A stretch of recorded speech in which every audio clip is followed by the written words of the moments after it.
Les journées de déplacement sont habituellement intenses. Ici, 2 vols, Vientiane à Bangkok et Bangkok à Da Nang, et taxi en soirée jusqu'à mon hôtel à Hoi An.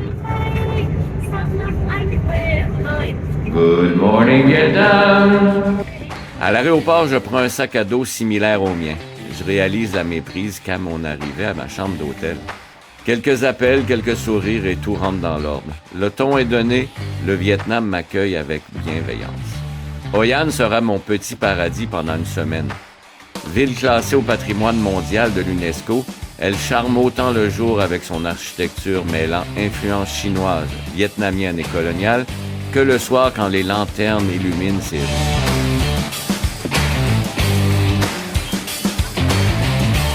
Mais si je suis ici, c'est aussi pour souffler un brin après l'intensité de Oman et du Laos. Ma plage à 50 mètres de l'hôtel devient mon refuge quotidien. Je me suis délecté de l'excellente et raffinée cuisine du restaurant Brocoli à 2 pas de mon hôtel. J'ai pris un cours de cuisine vietnamienne qui intégrait une visite au marché et une balade touristique dans un bateau-panier. Les Tong Che, nés d'une pirouette fiscale sous la colonisation française. Ils flottent comme des toupies insubmersibles. L'histoire raconte que lorsque les Français ont voulu prélever des taxes sur les bateaux, les pêcheurs ont conçu des paniers circulaires tressés qui sont rapidement devenus populaires le long de la côte grâce à leur statut d'exemption fiscale. À Hoi An, je fais aussi une rencontre marquante, la galerie Précieux Héritage. Le photographe français Réan y présente les 54 groupes ethniques du Vietnam qu'il a parcourus, documenté et photographié pendant des années.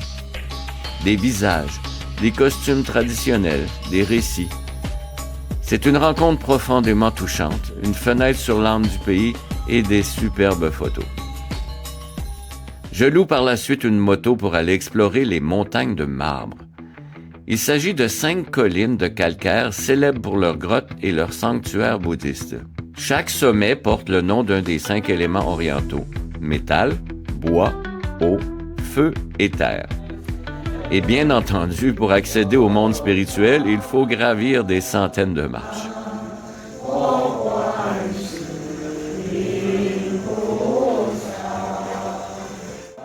Mon plan initial au Vietnam était d'aller aussi à Hanoï, mais les tempêtes tropicales qui se succèdent au nord décident pour moi.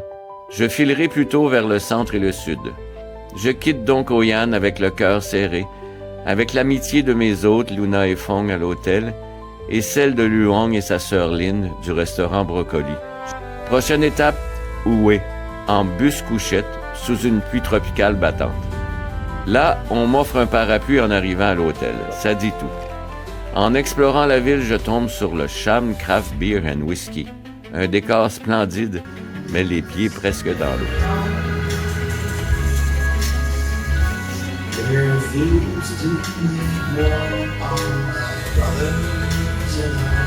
La pluie m'accompagne jusqu'à la cité impériale le lendemain.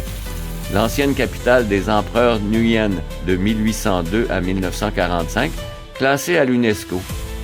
La cité impériale est un complexe de palais, de temples, de portes monumentales, de jardins et de cours, entouré de murs et de douves. Je suis vraiment émerveillé par la cité. J'explore aussi le palais de l'harmonie suprême et son concept fascinant, c'est-à-dire représenter l'équilibre parfait entre force et douceur, entre yin et yang. C'est beau, hein? Imaginez, rebaptiser notre Assemblée nationale Palais de l'harmonie suprême. Ah, si seulement. Mais sérieusement, son contenu souligne que maintenir et exprimer l'harmonie est bénéfique lorsqu'elle est juste et que l'harmonie est la combinaison des énergies yin et yang en parfait équilibre. Ces belles découvertes et les kilomètres de marche me donnent faim. Et tout à coup, une micro-brasserie, l'Imperial Craft Beer Brew Pub, et son sympathique propriétaire qui est loin d'être un communiste. Ce sera tout pour Hue. La pluie aura rendu difficile son exploration. Direction Nha Trang. Nha Trang est une station balnéaire moderne avec ses grandes tours d'hôtels de touristes fréquentées principalement par des Russes. Avec leur agression en Ukraine, j'éprouve très peu de sympathie pour eux. La plage est cependant magnifique. Je fais aussi une sortie de plongée en tuba près des îles entourées de coraux et vois plein de petits poissons.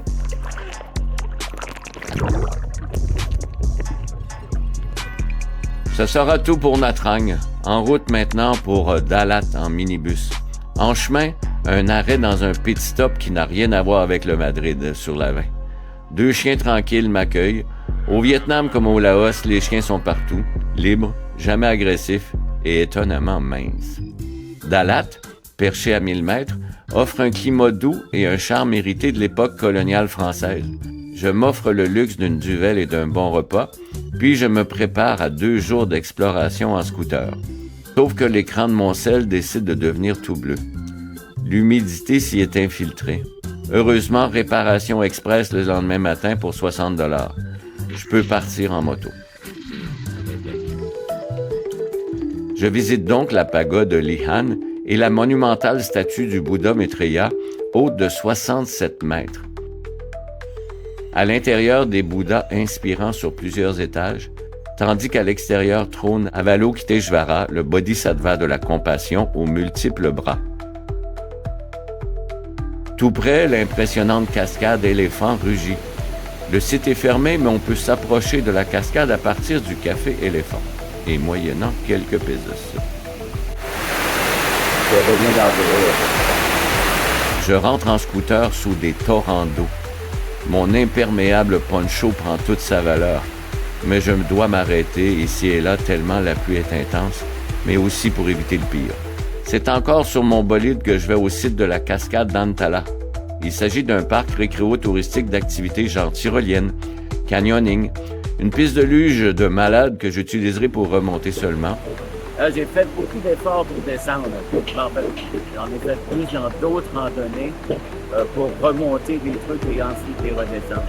Mais là, ce coup-ci, j'ai pris la décision de garder ça un petit peu facile. Là. Je vais avoir l'énergie pour le reste de la journée. Alors. La cascade est magnifique. Son débit, tantôt paisible, tantôt impétueux, serpente entre les rochers en projetant une écume blanche éclatante. Croyez-le ou non, je croise, oui, un dinosaure, un gorille géant nommé Modilla et une grenouille qui joue du saxophone. Au monastère de Van Han, je vais à la rencontre d'un immense Bouddha Shakyamuni, serein, tenant une pétale de lotus, un symbole de maîtrise et d'illumination. Je suis étonné par les nombreux bancs dédiés par des donateurs. Le Bouddha Maitreya chevauchant un dragon complète ce décor spirituel étonnant, rappelant que même les forces du chaos peuvent être transformées par la compassion. Ensuite, un saut au palais d'été du dernier empereur du Vietnam, un bijou art déco construit dans les années 30. Le palais comporte 25 pièces, avec des espaces de réception, des bureaux, une bibliothèque, des salles de divertissement et les appartements privés de la famille impériale à l'étage supérieur. Tout meublé dans le style d'époque art déco et bien sûr des jardins à la française. Je ne boude pas mon plaisir de me balader en moto le reste de la soirée. Démonstration. La circulation ici a beau paraître un peu folle, mais c'est fluide et tout le monde reste calme et se respecte.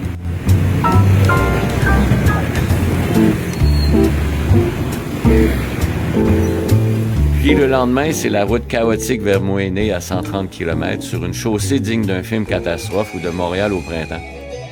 J'arrive dans un resort désert, entouré de détritus. J'étais d'ailleurs le seul client. J'étais loin du paradis, mais comme on dit, le paradis, ça se mérite.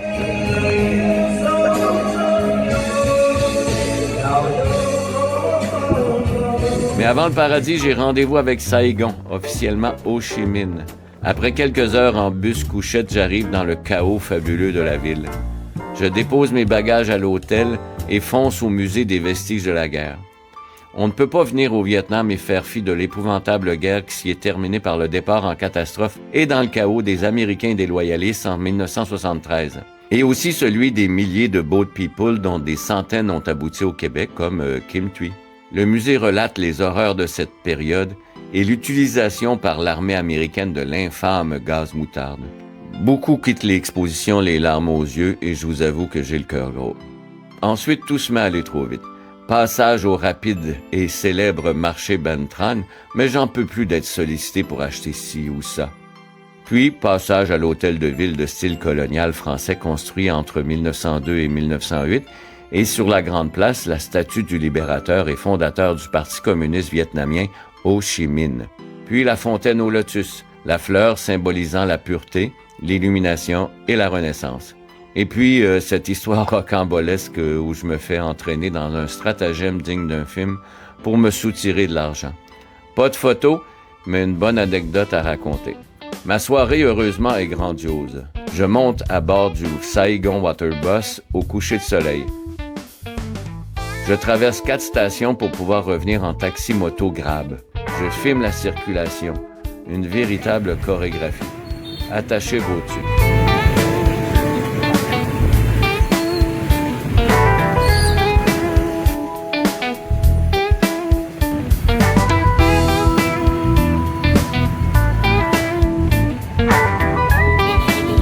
Et voilà, c'est déjà la fin de mon Vietnam. Un pays bouleversant, lumineux, généreux. Un pays auquel je promets de revenir.